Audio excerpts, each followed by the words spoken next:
ನಿಮಿಷ ಲೈವಲ್ಲಿ ಇದ್ದೀನಿ. 3 ನಿಮಿಷ ಆಯ್ತು ಅಷ್ಟೇ.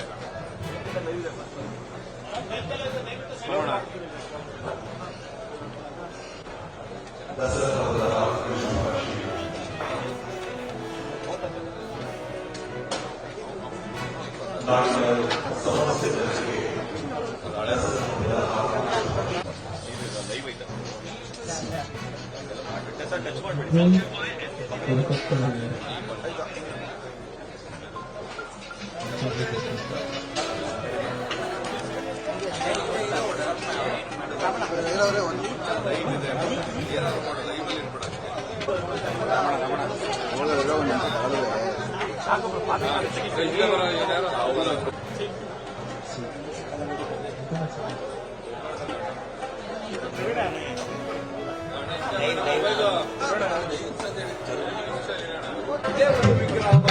ವಿಜಯದಶಮಿಯ ಮೆರವಣಿಗೆ ದಿನವೂ ಸಹ ಏನು ಆನೆಯ ಮೇಲೆ ಚಿನ್ನದ ಅಂಬಾರಿ ಇರ್ತದೆ, ಅಲ್ಲಿ ಪ್ರತಿಷ್ಠಾಪನಾಗ್ತದೆ.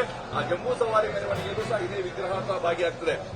ಹೀಗಾಗಿ ದಸರಾ ಉದ್ಘಾಟನೆ ಆಗುವಂತದ್ದು 10:10ರಿಂದ 10:40ರಲ್ಲಿ ಸಲ್ಲುವಂತಹ ಶುಭ ವೃಶ್ಚಿಕಲಾಗ್ತದೆ. ಇವತ್ತು ವಿಶ್ವವಿಖ್ಯಾತ ಮೈಸೂರು ದಸರಾ ಕಾಲ, ಮೈಸೂರಿನ ಬೇರೆ ಬೇರೆ ಭಾಗಗಳಲ್ಲಿ ದಸರಾ ಕಲರವ ಜೋರಾಗಿರುತ್ತದೆ. ಶಕುಂತಲಾ.